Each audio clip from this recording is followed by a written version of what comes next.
Disclaimer: this book may contain content that is considered historically inaccurate or culturally insensitive by modern standards. My hope is that by exploring old literature, we will better understand why people of the past thought the way that they did and understand the influences that shape their culture. This video is not intended for young audiences. Hi, I'm Morgan, and today I will be reading from Myths from Many Lands. And right now we are under Myths of Greece and Rome, and we will be starting with The Pygmies by Nathaniel Hawthorne.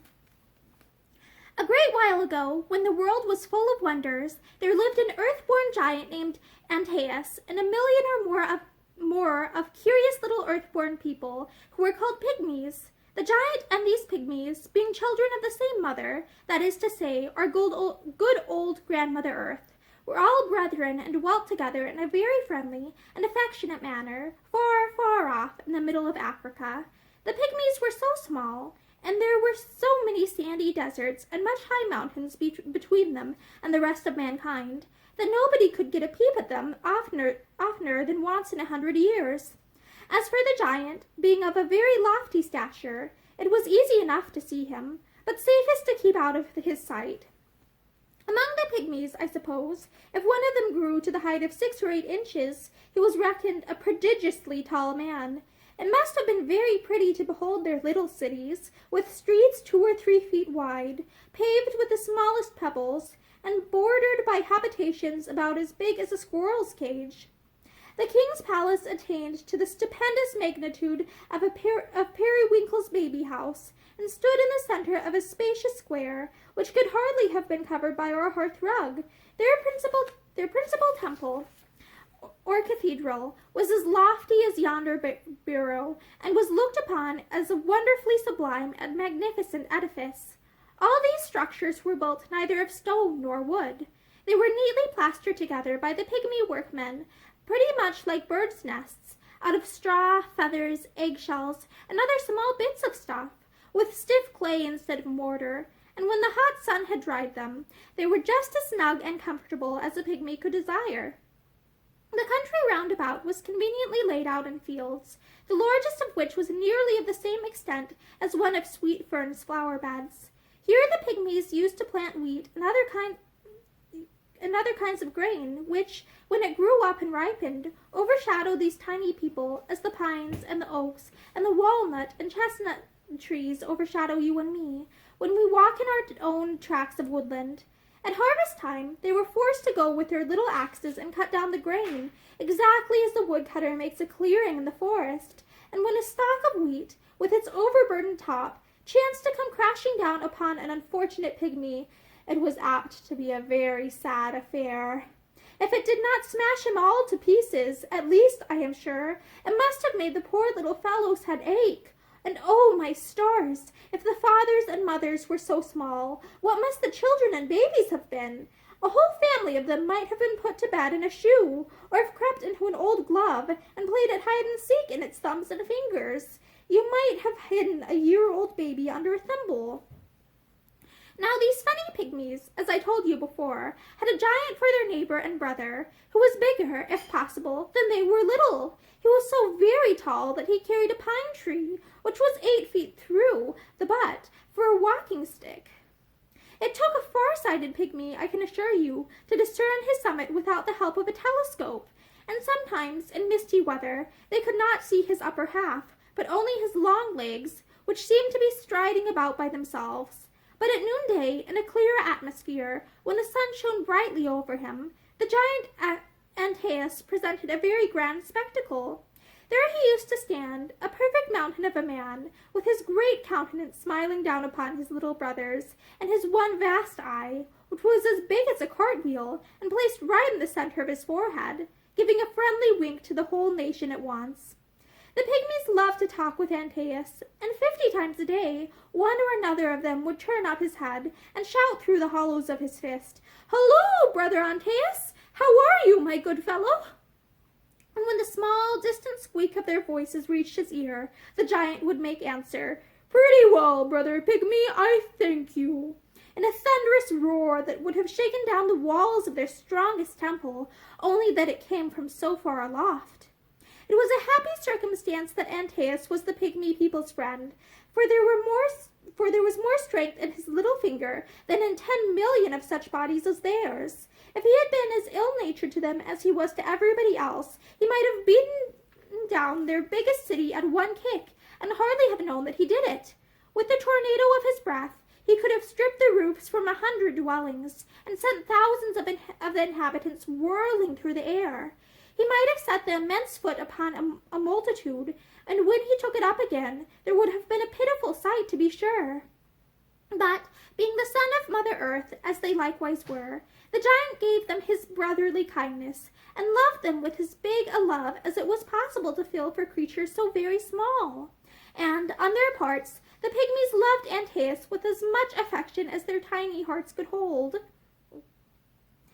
He was always ready to do them any good offices that lay in his power, as, for example, when they wanted a breeze to turn their windmills, the giant would set all the sails a-going with the mere natural respiration of his lungs. When the sun was too hot, he often sat himself down and let his shadow fall over the kingdom, from one frontier to the other. And as for matters in general, he was wise enough to let them alone, and leave the pygmies to manage their own affairs, which, after all, is about the best thing that great people can do for little ones. In short, as I said before, Antaeus loved the pygmies, and the pygmies loved Antaeus. The giant's life being as long as his body was large, while the lifetime of a pygmy was but a span, this friendly intercourse had been going on for innumerable generations and ages.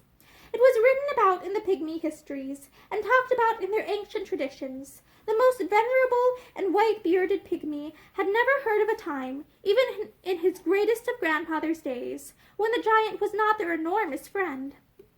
Once, to be sure, as was recorded on an obelisk 3 feet high, erected on the place of the catastrophe, Antaeus sat down upon about 5,000 pygmies, who were assembled at a military review. But this was one of those unlucky accidents for which nobody is to blame, so that the small folks never took it to heart, and only requested the giant to be careful forever afterwards to examine the acre of ground where he intended to squat himself. It is a very pleasant picture to imagine Antaeus standing among the pygmies, like the spire of the tallest cathedral that ever was built, while they ran about like pismires at his feet. And to think that, in spite of their difference in size, there were affection and sympathy between them and him. Indeed, it has always seemed to me that the giant needed the little people more than the pygmies needed the giant. For, unless they had been his neighbors and well-wishers, and as we may say, his playfellows, Antaeus would not have had a single friend in the world. No other being like himself had ever been created. No creature of his own size had ever talked with him, in thunder-like accents, face to face. When he stood with his head among the clouds, he was quite alone, and had been so for hundreds of years, and would be so forever. Even if he had met another giant, Antaeus would have fancied the world not big enough for 2 such vast personages, and, instead of being friends with him, would have fought him till one of the 2 was killed. But with the pygmies he was the most sportive, and humorous, and merry-hearted, and sweet-tempered old giant that ever washed his face in a wet cloud. His little friends, like all other small people, had a great opinion of their own importance, and used to assume quite a patronizing air towards the giant. "Poor creature," they said one to another, "he has a very dull time of it, all by himself, and we ought not to grudge wasting a life of our precious time to amuse him. He is not half so bright as we are, to be sure, and for that reason he needs us to look after his comfort and happiness. Let us be kind to the old fellow. Why, if Mother Earth had not been very kind to ourselves, we might all have been giants too." On all their holidays, the pygmies had excellent sport with Antaeus. He often stretched himself out at full length on the ground, where he looked like the long ridge of a hill, and it was a good hour's walk, no doubt, for a short-legged pygmy to journey from head to foot of the giant. He would lay down his great hand flat on the grass, and challenge the tallest of them to clamber upon it, and straddle from finger to finger. So fearless were they, that they made nothing of creeping in among the folds of his garments. When his head lay sideways on the earth, they would march boldly up, and peep into the great cavern of his mouth, and take it all as a joke, as indeed it was meant, when Antaeus gave a sudden snap with his jaws, as if he were going to swallow 50 of them at once. I would have laughed to see the children dodging in and out among his hair, or swinging from his beard. It is impossible to tell half of the funny tricks that they played with their huge comrade, but I do not know that anything were more curious than when a party of boys were seen running races on his forehead to try which of them could get first round the circle of his one great eye. It was another favorite feat with them to march along the bridge of his nose and jump down upon his upper lip. If the truth must be told, they were sometimes as troublesome to the giant as a swarm of ants or mosquitoes, especially as they had a fondness for mischief, and liked to prick his skin with their little swords and lances, to see how thick and tough it was. But Antaeus took it all kindly enough, although, once in a while, when he happened to be sleepy, he would grumble out a peevish word or two, like the muttering of a tempest, and ask them to have done with their nonsense. A great deal oftener, however, he watched their merriment and gambols until his huge, heavy, clumsy wits were completely stirred up by them. And then would he roar out such a tremendous volume of immeasurable laughter that the whole nation of Pygmies had to put their hands to their ears, else it would certainly have deafened them. "Hoo, hoo, hoo!" quoth the giant, shaking his mountainous sides. "What a funny thing it is to be little! If I were not Antaeus, I should like to be a pygmy, just for the joke's sake." The Pygmies had but one thing to trouble them in the world. They were constantly at war with the cranes, and had always been so, ever since the long-lived giant could remember. From time to time very terrible battles had been fought, in which sometimes the little men won the victory, and sometimes the cranes. According to some historians, the Pygmies used to go to the battle, mounted on the backs of goats and rams, but such animals as these must have been far too big for Pygmies to ride upon, so that, I rather suppose, they rode on squirrel-back, or rabbit-back, or rat-back, or perhaps got upon hedgehogs, whose prickly quills would be very terrible to the enemy. However this might be, and whatever creatures the Pygmies rode upon, I do not doubt that they made a formidable appearance, armed with sword and spear, and bow and arrow, blowing their tiny trumpet and shouting their little war cry. They never failed to exhort one another to fight bravely, and recollect that the world had its eyes upon them, although, in simple truth, the only spectator was the giant Antaeus, with his own one great stupid eye in the middle of his forehead. When the two armies joined battle, the cranes would rush forward, flapping their wings and stretching out their necks, and would perhaps snatch up some of the Pygmies crosswise in their beaks. Whenever this happened, it was truly an awful spectacle to see those little men of might kicking and sprawling in the air, and at last disappearing down the crane's long, crooked throat, swallowed up alive. A hero, you know, must hold himself in readiness for any kind of fate, and doubtless the glory of the thing was a consolation to him, even in the crane's gizzard. If Antaeus observed that the battle was going hard against his little allies, he generally stopped laughing, and ran with mile-long strides to their assistance, flourishing his club aloft and shouting at the cranes, who quacked and croaked, and retreated as fast as they could. Then the Pygmy army would march homeward in triumph, attributing the victory entirely to their own valor, and to the warlike skill and strategy of whosoever happened to be the captain general. And for a tedious while afterwards, nothing would be heard of but grand processions, and public banquets, and brilliant illuminations, and shows of waxwork, with likenesses of the distinguished officers as small as life. In the above-described warfare, if a Pygmy chanced to pluck out a crane's tail feather, it proved a very great feather in his cap. Once or twice, if you will believe me, a little man was made chief ruler of the nation for no other merit in the world than bringing home such a feather. But I have now said enough to let you see what a gallant little people these were, and how happily they and their forefathers, for nobody knows how many generations, had lived with the immeasurable giant Antaeus. In the remaining part of the story, I shall tell you of a far more astonishing battle than any that was fought between the Pygmies and the cranes. One day the mighty Antaeus was lolling at full length among his little friends. His pine-tree walking stick lay on the ground close by his side. His head was in one part of the kingdom, and his feet extended across the boundaries of another part.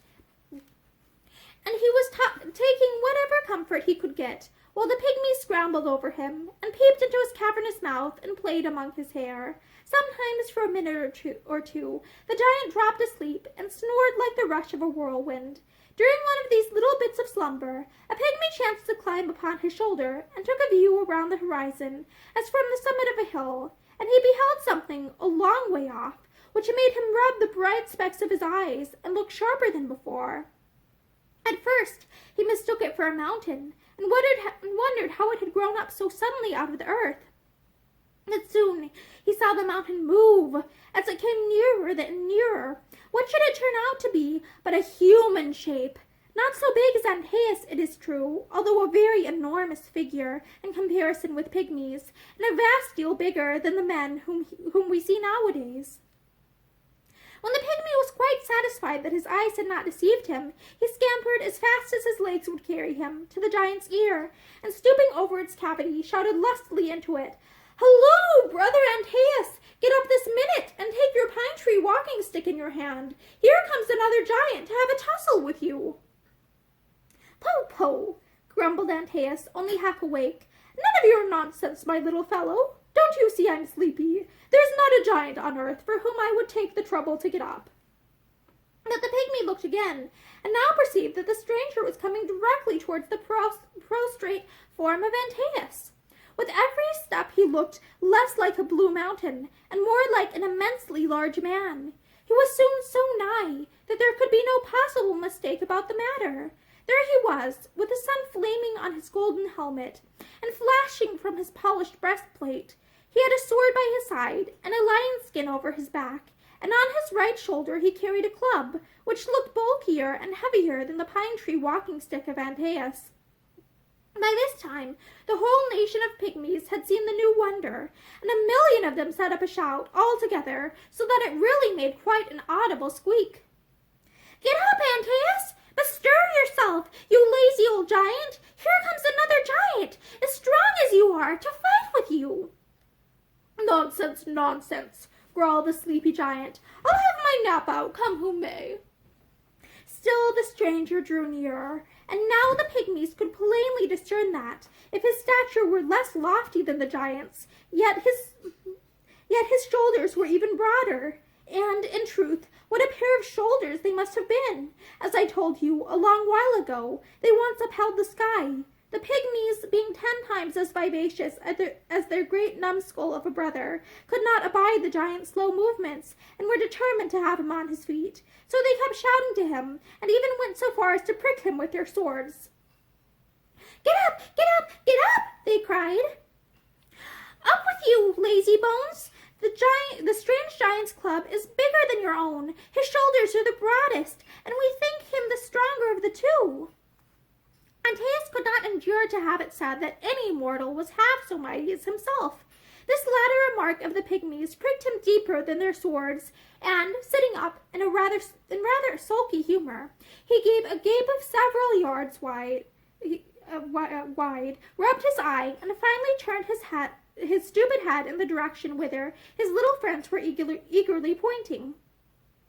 No sooner did he set eyes upon the stranger than, leaping on his feet, and seizing his walking stick, he strode a mile or two to meet them, all the while brandishing the sturdy pine tree, so that it whistled through the air.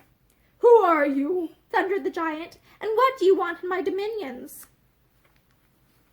And here is an illustration, here, and it says, "Who are you?" thundered the giant. And it appears to be like a creature with a walking stick, and then like clouds, and what looks like it might be like a form of a giant being. I'm not entirely sure. Like, it's kind of abstracted, and it's in like a grayscale. So here is the image.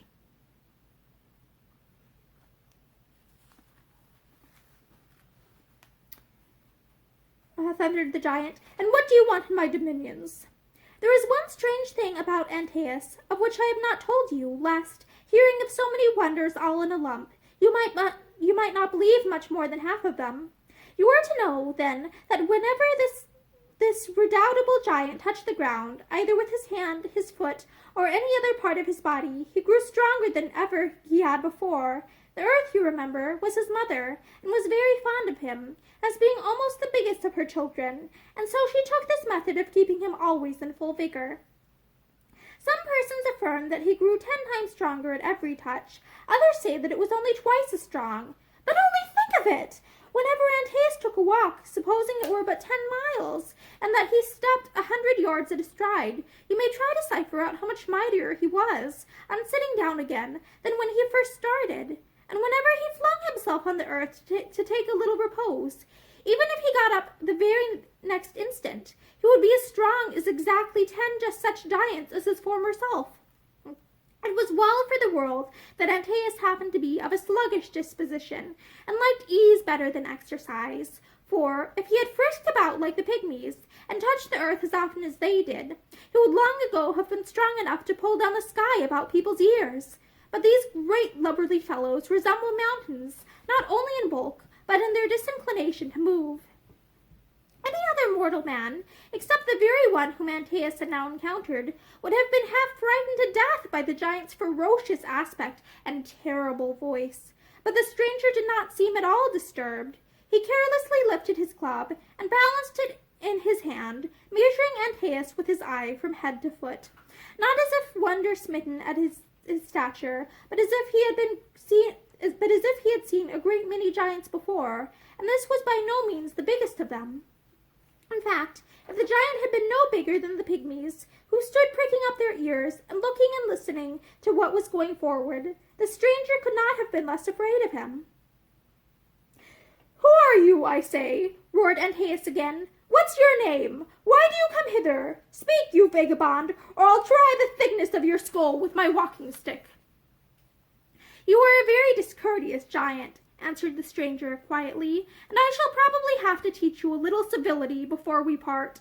As for my name, it is Hercules. I have come hither because this is my most convenient road to the garden of the Hesperides, whither I am going to get 3 of the golden apples for King Eurystheus." "Caitiff, you shall go no farther," bellowed Antaeus, putting on a grimmer look than before, for he had heard of the mighty Hercules, and hated him because he was said to be so strong. "Neither shall you go back whence you came." "How will you prevent me," asked Hercules, "from going whither I please?" "By hitting you a rap with this pine tree here," shouted Antaeus, scowling so that he made himself the ugliest monster in Africa. "I am 50 times stronger than you, and now that I step my foot upon the ground, I am 500 times stronger. I am ashamed to kill such a puny little dwarf as you seem to be. I will make a slave of you, and you shall likewise be the slave of my brethren here, the Pygmies. So throw down your club and your other weapons, and as for that lion's skin, I intend to have a pair of gloves made of it." "Come and take it off my shoulders, then," answered Hercules, lifting his club.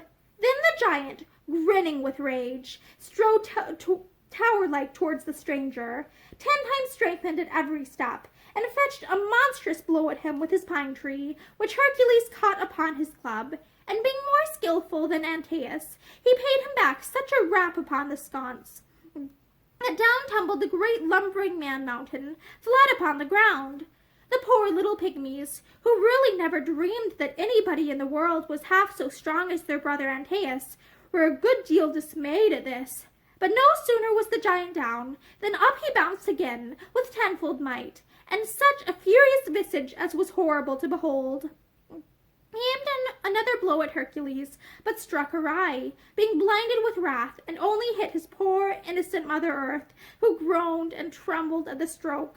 His pine tree went so deep into the ground, and stuck there so fast, that before Antaeus could get it out, Hercules brought down his club across his shoulders with a mighty thwack, which made the giant roar as if all sorts of intolerable noises had come screeching and rumbling out of his immeasurable lungs in that one cry.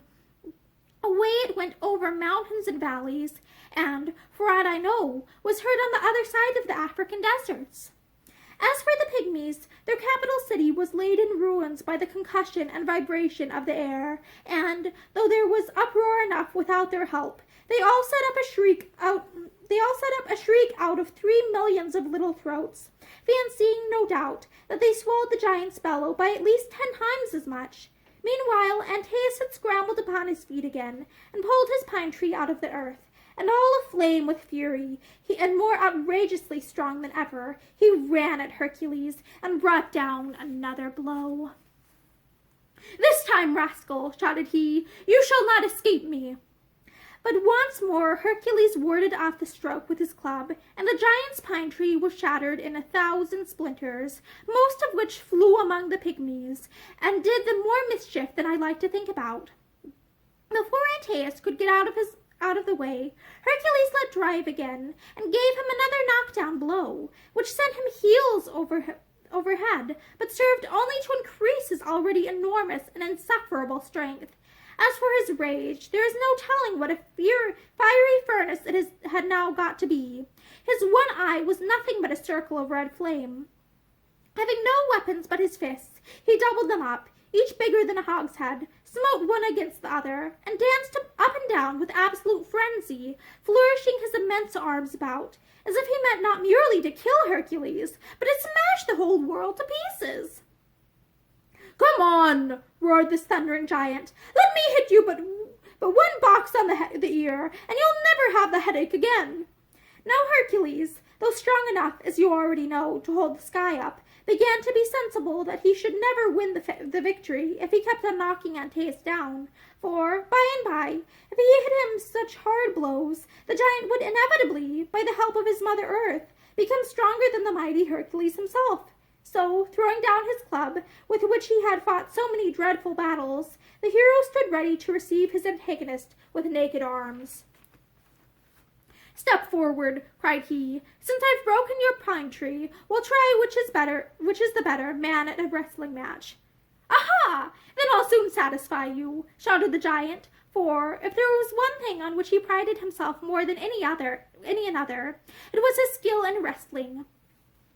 "Villain, I'll fling you where you can never pick yourself up again." On came Antaeus, hopping and capering with the scorching heat of his rage, and getting new vigor wherewith to wreak his passion every time he hopped. But Hercules, you must understand, was wiser than this numbskull of a giant, and had thought of a way to fight him, huge, earth-born monster that he was, and to conquer him, too, in spite of all that his Mother Earth could do for him. Watching his opportunity, as the mad giant made a rush at him, Hercules caught him round the middle with both hands, lifted him high into the air, and held him aloft overhead. Just imagine it, my dear little friends! What a spectacle it must have been to see this monstrous fellow sprawling in the air, face downward, kicking out his long legs and wriggling his whole vast body, like a baby when its father holds it at arm's length towards the ceiling. But the most wonderful thing was that, as soon as Antaeus was fairly off the earth, he began to lose the vigor which he had gained by touching it. Hercules very soon perceived that his troublesome enemy was growing weaker, both because he struggled and kicked with less violence, and because the thunder of his big voice subsided into a grumble. The truth was that, unless the giant touched Mother Earth as often as once in 5 minutes, not only his overgrown strength, but the very breath of his life would depart from him. Hercules had guessed this secret, and it may be well for us all to remember it, in case we should ever have to fight a battle with a fellow like Antaeus. For these earth-born creatures are only difficult to conquer on their own ground, but may easily be managed if we can contrive to lift them into a loftier and purer region. So it proved with the poor giant, whom I am really a little sorry for, notwithstanding his uncivil way of treating strangers who came to visit him. When his strength and breath were quite gone, Hercules gave his huge body a toss, and flung it about a mile off, where it fell heavily, and lay with no more motion than a sandhill. It was too late for the giant's Mother Earth to help him now, and I should not wonder if his ponderous bones were lying on the same spot to this very day, and were mistaken for those of an uncommonly large elephant. But, alas me, what a wailing did the poor little Pygmies set up when they saw their enormous brother treated in this terrible manner! If Hercules heard their shrieks, however, he took no notice, and perhaps fancied them only the shrill, plaintive twittering of small birds that had been frightened from their nests by the uproar of the battle between himself and Antaeus. Indeed, his thoughts had been so much taken up with the giant that he had never once looked at the Pygmies, nor even knew that there was such a funny little nation in the world. And now, as he had traveled a good way, and was also rather weary with his exertions in the fight, he spread out his lion's skin on the ground, and, reclining himself upon it, fell fast asleep. As soon as the Pygmies saw Hercules preparing for a nap, they nodded their little heads at one another, and winked with their little eyes. And when his deep, regular breathing gave them notice that he was asleep, they assembled together in an immense crowd, spreading over a space of about 27 feet square. One of their most eloquent orators, and a valiant warrior enough, besides, though hardly so good at any other weapon as he was with his tongue, climbed upon a toadstool, and, from that elevated position, addressed the multitude. His sentiments were pretty much as follows, or, at all events, something like this was probably the upshot of his speech. Tall Pygmies and mighty little men, you and all of us have seen what a public calamity has been brought to pass, and what an insult has here been offered to the majesty of our nation. Yonder lies Antaeus, our great friend and brother, slain within our territory by a miscreant who took him at disadvantage and fought him, if fighting it can be called, in a way that neither man, nor giant, nor pygmy ever dreamed of fighting until this hour. And, adding a grievous contumely to the wrong already done us, the miscreant has now fallen asleep as quietly as if nothing were to be dreaded from our wrath. It behooves you, fellow countrymen, to consider in what aspect we shall stand before the world, and what will be the verdict of impartial history, should we suffer these accumulated outrages to go unavenged. Antaeus was our brother, born of that same beloved parent to whom we owe the thews and sinews, as well as the courageous hearts, which made him proud of our relationship. He was our faithful ally, and fell fighting as much for our national rights and immunities as for his own personal ones. We and our forefathers have dwelt in friendship with him, and held affectionate intercourse as man to man through immemorial generations.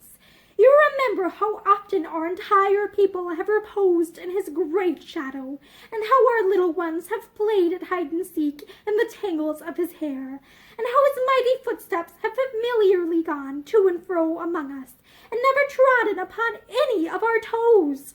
And there lies this dear brother, this sweet and amiable friend, this brave and faithful ally, this virtuous giant, this blameless and excellent Antaeus, dead, silent, powerless, a mere mountain of clay. Forgive my tears, nay, I behold your own. Were we to drown the world with them, could the world blame us? But to resume, shall we, my countrymen, suffer this wicked stranger to depart unharmed, and triumph in his treacherous victory among distant communities of the earth? Shall we not rather compel him to leave his bones here on our soil, by the side of our slain brother's bones, so that, while one skeleton shall remain as the everlasting monument of our sorrow, the other shall endure as long, exhibiting to the whole human race a terrible example of pygmy vengeance? Such is the question. I put it to you in full confidence of response that shall be worthy of our national character, and calculated to increase, rather than diminish, the glory which our ancestors have transmitted to us, and which we ourselves have proudly vindicated in our warfare with the cranes. The orator was here interrupted by a burst of irrepressible enthusiasm, every individual pygmy crying out that the national honor must be preserved at all hazards. He bowed, and making a gesture for silence, wound up his harangue in the following admirable manner. It only remains for us, then, to decide whether we shall carry on the war in our national capacity, one united people against a common enemy, or whether some champion, famous in former fights, shall be selected to defy the slayer of our brother Antaeus to single combat, In the latter case, though not unconscious that there may be taller men among you, I hereby offer myself for that enviable duty, and believe me, dear countrymen, whether I live or die, the honor of this great country and the fame bequeathed us by our heroic progenitors shall suffer no diminution in my hands. Never, while I can wield this sword, of which I now fling away the scabbard, never, never, never, even if the crimson hand that slew the great Antaeus shall lay me prostrate like him on the soil which I give my blood to defend. So saying, this valiant pygmy drew out his weapon, which was terrible to behold, being as long as the blade of a penknife, and sent the scabbard whirling over the heads of the multitude. His speech was followed by an uproar of applause, as his patriotism and self-devotion unquestionably deserved, and the shouts and clapping of hands would have been greatly prolonged had they not been rendered quite inaudible by a deep respiration, vulgarly called a snore, from the sleeping Hercules. It was finally decided that the whole nation of pygmies should set to work to destroy Hercules, not, be it understood, from any doubt that a single champion would be capable of putting him to the sword, but because he was a public enemy, and all were desirous of sharing in the glory of his defeat. There was a debate whether the national honor did not demand that a herald should be sent with a trumpet to stand over the ear of Hercules, and, after blowing a blast right into it, to defy him to the combat by formal proclamation. But 2 or 3 venerable and sagacious pygmies, well versed in state affairs, gave it as their opinion that war already existed, and that it was their rightful privilege to take the enemy by surprise. Moreover, if awakened and allowed to get upon his feet, Hercules might happen to do them a mischief before he could be beaten down again, for, as these sage counselors remarked, the stranger's club was really very big, and had rattled like a thunderbolt against the skull of Antaeus. So the pygmies resolved to set aside all foolish punctilios, and assail their antagonist at once. Accordingly, all the fighting men of the nation took their weapons, and went boldly up to Hercules, who still lay fast asleep, little dreaming of the harm which the pygmies meant to do him. A body of 20,000 archers marched in front, with their little bows all ready, and the arrows on the string. The same number were ordered to clamber upon Hercules, some with spades to dig his eyes out, and others with bundles of hay, and all manners of rubbish, which they intended to plug up his mouth and nostrils, so that he might perish for lack of breath. These last, however, could by no means perform their appointed duty, inasmuch as the enemy's breath rushed out of his nose in an obstreperous hurricane and whirlwind, which blew the pygmies away as fast as they came nigh. It was found necessary, therefore, to hit upon some other method of carrying on the war. After holding a council, the captains ordered their troops to collect sticks, straws, dry weeds, and whatever combustible stuff they could find, and make a pile of it, heaping it high around the head of Hercules. As a great many thousand pygmies were employed in this task, they soon brought together several bushels of inflammatory matter, and raised so tall a heap that, mounting on its summit, they were quite upon a level with the sleeper's face. The archers, meanwhile, were stationed within bowshot, with orders to let fly at Hercules the instant that he stirred. Everything being in readiness, a torch was applied to the pile, which immediately burst into flames, and soon waxed hot enough to roast the enemy, had he but chosen to lie still. A pygmy, you know, though so very small,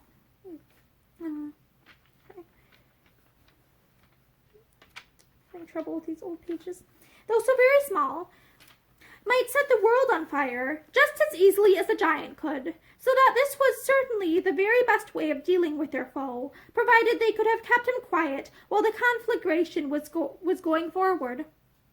Yet no sooner did Hercules begin to be scorched than up he started, with his hair in a red blaze.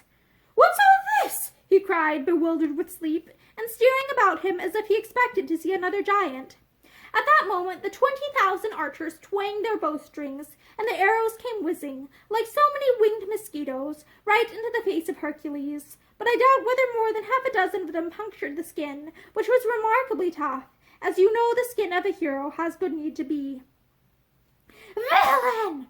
shouted all the pygmies at once. "You have killed the giant Antaeus, our great brother, and the ally of our nation. We declare bloody war against you, and will slay you on the spot." Surprised at the shrill piping of so many little voices, Hercules, after putting out the conflagration of his hair, gazed all round about, but could see nothing. At last, however, looking narrowly on the ground, he espied the innumerable assemblage of pygmies at his feet. He stooped down, and taking up the nearest one between his thumb and finger, set him on the palm of his left hand, and held him at a proper distance for examination. It chanced to be the very identical pygmy who had spoken from the top of the toadstool, and had offered himself as a champion to meet Hercules in single combat. "What in the world, my little fellow," ejaculated Hercules, "may you be?" "I am your enemy," answered the valiant pygmy in his mightiest squeak. "You have slain the enormous Antaeus, our brother by the mother's side, and for ages the faithful ally of our illustrious nation. We are determined to put you to death, and for my own part, I challenge you to instant battle on equal ground." Hercules was so tickled with the pygmy's big words and warlike gestures that he burst into a great explosion of laughter, and almost dropped the poor little mite of a creature off the palm of his hand through the ecstasy and convulsion of his merriment. "Upon my word," cried he, "I thought I had seen wonders before today. Hydras with 9 heads, stags with golden horns, 6-legged men, 3-headed dogs, giants with furnaces in their stomachs, and nobody knows what besides. But here, on the palm of my hand, stands a wonder that outdoes them all. Your body, my little friend, is about the size of an ordinary man's finger. Pray, how big may your soul be?" "As big as your own," said the pygmy. Hercules was touched with the little man's dauntless courage, and could not help acknowledging such a brotherhood with him as one hero feels for another. "My good little people," said he, making a low obeisance to the grand nation, "not for all the world would I do an intentional injury to such brave fellows as you. Your hearts seem to me so exceedingly great that upon my honor I marvel how your small bodies can contain them. I sue for peace, and as a condition of it will take 5 strides and be out of your kingdom at the 6th. Goodbye. I shall pick my steps carefully, for fear of treading upon some 50 of you without knowing it. Ha ha ha! Ho ho ho!" For once Hercules acknowledges himself vanquished. Some writers say that Hercules gathered up the whole race of pygmies in his lion's skin and carried them home to Greece for the children of King Eurystheus to play with. But this is a mistake. He left them, one and all, within their own territory, where, for aught I can tell, their descendants are alive to the present day, building their little houses, cultivating their little fields, spanking their little children, waging their little warfare with the cranes, doing their little business, whatever it may be, and reading their little histories of ancient times. In those histories, perhaps, it stands recorded that, a great many centuries ago, the valiant pygmies avenged the death of the giant Antaeus by scaring away the mighty Hercules. And that is the end of the Pygmies by Nathaniel Hawthorne. Thank you, and I hope that you continue to join me as I read more myths from many lands. Also, have a great day.